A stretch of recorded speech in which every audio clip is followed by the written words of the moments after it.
Hi, everybody. Welcome to Phil and Dave's Excellent Adventures. Just Dave here. Today I'm talking about the movie Guardians of the Galaxy Volume 3. This is going to be a spoiler review, so if you haven't seen the movie yet and you are concerned about spoilers, I would suggest you go and watch the movie first before you watch this review. So Guardians of the Galaxy 3 is the third chapter of the Guardians of the Galaxy saga. In this one, basically Rocket Raccoon gets sick and the rest of the Guardians have to cure him, heal him. Okay. Yeah. So as far as what I liked about the movie, overall, I thought the cast was great.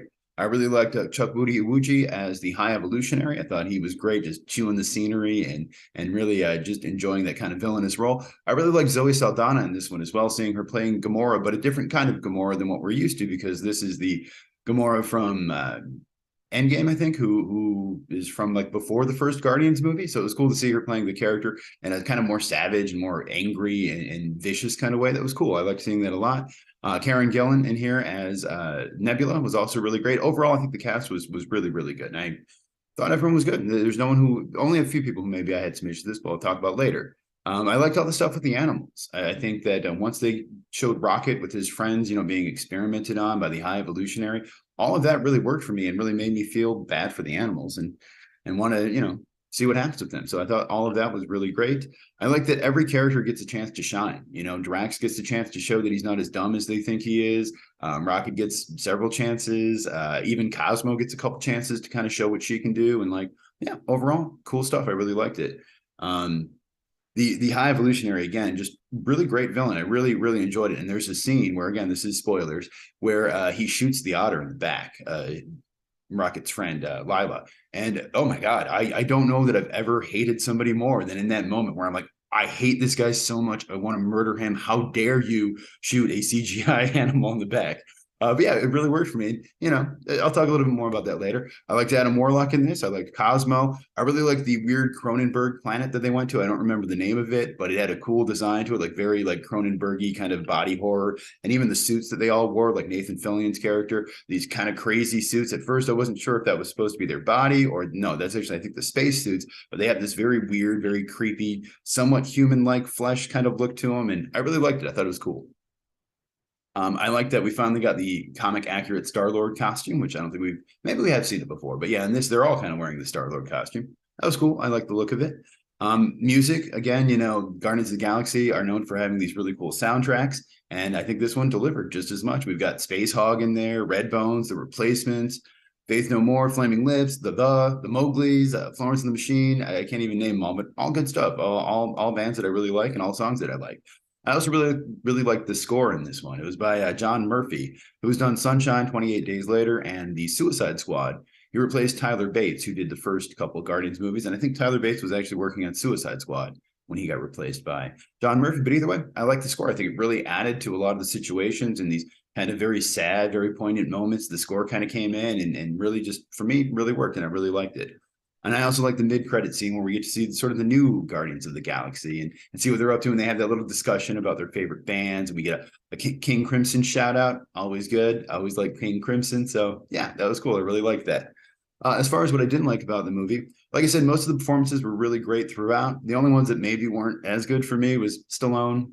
He's not a good actor. And there's at least one line that when he delivered it, it sounded like he didn't know what he was saying. He didn't understand the way that he was supposed to deliver the line, in my opinion.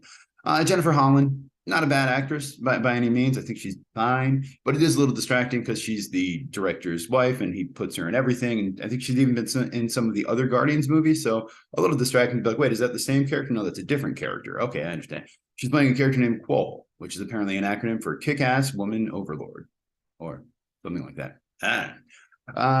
Fine. Again, it's not the worst thing in the world. And I know he does it with Nathan Fillion, and that doesn't bother me as much. Or, Clint Howard does it with his brother, or Ron Howard does it with his brother Clint, and, Sam Raimi does it with Bruce Campbell. So and maybe it's a little hypocritical for me to question it, and I'm sure if my hot wife wanted me to put her in my movies, I would do it too. But it is a little distracting for me when I'm like, oh, there's his wife. Yeah, of course, you got to have his wife. Some of the music, I loved all the songs, but like actually the opening acoustic cover of Creep, I didn't like it as much. Maybe it's just because I'm more used to the album version. I realized they had to mix it up, but also that song was just a little on the nose for me, just a little too much. And I don't know, kind of a depressing way to start your movie. And same thing like the Mowgli's. I love that song. Took me a second to be like, wait, what song is this? But it did seem a little out of place. And I understand with the Zune, they can change it because the first one was kind of 70s, second one was kind of 80s. I was kind of hoping this one would be like a 90s soundtrack, which it mostly is. And then they throw in some 70s songs and some kind of newer songs. And so it's fine. They can do whatever they want. But I think part of me just wanted it to be more compartmentalized and be like, no, now this is the 90s soundtrack. Some of the needle drops and the same thing didn't quite work for me as much. Like, what do you realize? I love that song, love the Flaming Lips, but for whatever reason, when it kicked in, it was just a little too loud and just it didn't really fit the scene well enough for me. Now they do reveal that he's actually listening to it on the headphones, and almost all the music in this movie is diegetic. It's actually happening in the movie, and the people in the movie can hear it, which is pretty cool. You don't see that very often. But yeah, some of them didn't quite work for me as well as I wanted them to, I think. Some of the action's a little too close. Most of it's good, but some of it, again, like that hallway scene, there's this kind of cool hallway scene where they're fighting all these people. It's all CGI and it's all, spinning around and stuff. And it looks cool, but there's a couple parts where I wish they would have just stepped back a little bit more and let us kind of see what was happening. It's a little long. The movie's like 2.5 hours long. There's a lot of yelling. It gets very yelly, especially toward the end. Again, I thought Gamora and High Evolutionary were great, but there's both of them have a scene where they're maybe just yelling a little too much, and I'm sure that was the director's call, and it works. And I understand why the High Evolutionary would be yelling in that point, because he kind of was cool, and then he kind of lost his cool, and that kind of makes sense. But I can see how people would criticize this, going, man, there's a lot of yelling in this movie, and the Guardians are yelling at each other throughout the whole movie and stuff. And so, yeah. There's some animal cruelty in here. Now, of course, all the animals are CGI, but I can see how that would bother some people. And I can see how it is a little manipulative. But at the end of the day, all movies are manipulative, and they're always going to do it. It's whether or not you can tell and whether or not you mind being manipulated that way, I guess. So for me, I'm not a huge animal lover. I do like animals, but it wasn't as much where I can't even deal with this. I can't stand seeing this. For me, it worked to the point where I'm like, this is the bad guy. He's an evil person. He hurts animals. I don't like him. And it worked for me. But I can see how for others, maybe it wouldn't. There's a scene where they're going to save first the people or the humanoids on the ship, and then they go to save the animals because Rocket wants to save the animals. And some guy says to Star-Lord, I thought we were just supposed to save the higher life forms. And he goes, yeah, I thought so too. I think there was a real missed opportunity there. I think if the guy would have said something like, oh, I think we're supposed to save the higher life forms, or we were just supposed to save the important life form. And then Peter Quill goes, we are. Boom, right there. Oh, everyone loves Peter Quill. All his problematic tweets, not an issue anymore. Everyone loves Chris Pratt again. There you go. I don't know if that would have worked. Maybe it's a little too on the nose, but I just him going, yeah, I thought so too. Didn't really work for me. There was a missed opportunity to really endear the character to the people watching, and I think they missed it. Gamora doesn't wash her hands when she goes pee. That's gross. Now, granted, people did attack her in the middle of it, but she didn't look like she was going to wash her hands anyway. I didn't even see a sink. Where was the sink? They could have had her wash her hands. Wash your hands after you go pee. Maybe she washed them first. Maybe she's one of those people, but I don't know. One of the worst cliches in movies for me is when the good guys go through and they kill all of the bad guys' lackeys, and then they decide to let the bad guy live at the end. They did that in this movie. Very stupid. Because, Rocket's like, I'm a freaking guardian of the galaxy. Fine, but it's so dumb because they just killed a bunch of his people. That whole hallway scene, all those people they were killing, like, you don't remember that? But now all of a sudden you're like, oh no, we don't do that. Yes, you do. You killed a bunch of people. What are you talking about? Now, it's very possible this was a change they made after realizing that Jonathan Majors is a crazy, violent idiot who is not going to be coming back. And so they're like, hey, maybe we should keep this High Evolutionary guy around because can't really do Kang anymore. We got to recast, right? Because that guy's an idiot. So maybe that was it. I don't know, but yeah, that is pretty stupid to me. And I didn't love the very end credit scene. It just kind of seemed like a Magic Spoon ad to me, which again, good for Magic Spoon. I'm glad they're getting out there, but yeah, it didn't really work. It's like, oh, and the guy playing his grandpa is only like 70, which fine. I realize it's hard to find a 90-year-old actor, but like as soon as I saw him, I'm like, that guy's not old enough to be his grandpa, and he didn't seemed like he was acting like he was 90. So I don't know. That was weird for me.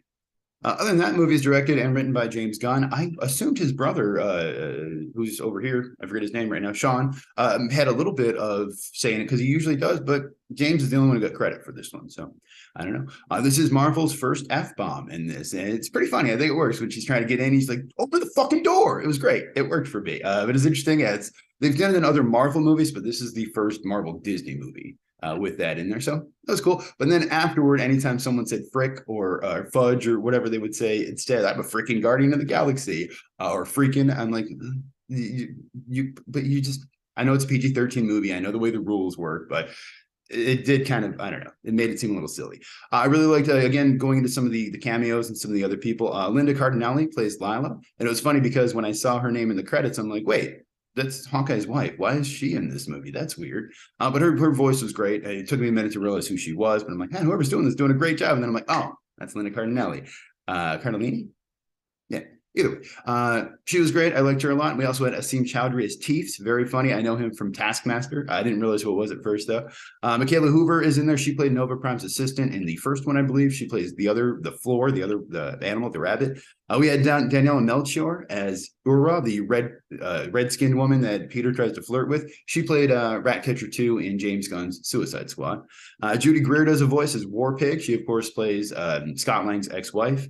Seth Green's in there briefly as Howard the Duck. We got Dee Bradley Baker's doing the voice of Blurp, which is that furry little Fisaki, that cute little animal thing, which is adorable, by the way. And if they're not making little stuffed animals of those, they should be, because I'm not a stuffed animal person. I didn't even have them when I was a kid, but if I walked past one of those on the shelf for like 20, 25 bucks, I'd think about buying it. Honestly, I think it's adorable. So good job there. They're always trying to do that, and I think they pulled it off with this one, although I'm not seeing it pushed as much as I would have expected. Michael Rooker's in here. I knew he would be because he's always in James Gunn's movies. Even though he died in the last one, there's a quick little, like, he sees him. He's like, well, I forget what he does. Oh, he helps, what's his name? Kraglin use the arrow thing. Yeah, Tara Strong is in here as Mainframe. It was actually Miley Cyrus in the last one. I didn't know that, but apparently Tara Strong replaced her. Okay. Pete Davidson also has a cameo as one of the voices. Lloyd Kaufman. We've got a quick Tiffany Smith cameo in here, too. And then there's a scene at the end where Groot says, I love you guys. Now, previously, Groot only says I'm Groot. I believe in the last movie, he said, we are Groot. So he added 2 more words, we and are, to his vocabulary. But this one, though, he just goes, I love you guys. And I'm like, that's weird. So he just can speak English now? But apparently, that was supposed to be the movie showing us that we can now understand Groot, like Gamora was able to understand Groot by the end of it. Okay, cool. I didn't quite get that, but I'm not that smart, but still, it worked. It's cool. There's a Kevin Bacon reference in the newspaper at the end there, which of course ties into the holiday special. Other than that, movie's got a $250 million budget. It's made $282 million worldwide so far, so I'm sure it'll be profitable. It should be fine. It made about $114 million for its U.S. opening weekend, which is a little maybe on the low end of the projections. I think they had projected it higher and then bumped it down after a while. I'm not sure why the movie's not doing better. Probably because the last couple Marvel movies weren't very well received, but I thought this was a pretty good movie. And most of the critics seem to agree with me. Rotten Tomatoes on this is 81% for the critics and 95% for the audience. So pretty much all the audience who saw it really liked it and thought it was great. And I have to agree. I thought this movie was really good. I think it was a return to form for DC and really kind of reminded me of like the old school for Marvel, the old school great Marvel movies that were really good and funny. And the last couple just have not worked for me, but this one seemed great. Unfortunately, though, James Gunn is done with Marvel and he's heading over to DC to kind of shepherd that ship. So, I mean, I'm curious to see what he does with DC. That'll be cool. I want to see his Superman and stuff, but sad to see him go from Marvel because I don't know where they're going from here. But hey, Marvel's looks good. Maybe looks funny, and we'll see. So as far as my score on this one, I'm gonna give it an 8 out of 10. I thought it was really good, almost great. The only issues were, like I said, just that letting the bad guy live is a stupid trope, and a couple other things like that. But honestly, the first hour or so of the movie didn't work that great for me. But once they arrived at that the fake Earth planet and they've got Faith No More playing, and then Drax hits that little girl with the ball, I thought it was hilarious. I think it's because I like looked away for a second, then like looked up and saw it happen, and I just busted out laughing, and like nobody else was laughing, and then that made me laugh harder. And from that moment on, I pretty much really liked the movie all the way through it. I thought it was really great. So yeah, for me, score on this one, give me an 8 out of 10. I think almost great, almost perfect, but just a couple things that I didn't love. But if you saw the movie, let me know what you thought of it down in the comments below. Thank you so much for watching. Hope you have a great night. See you here again next week.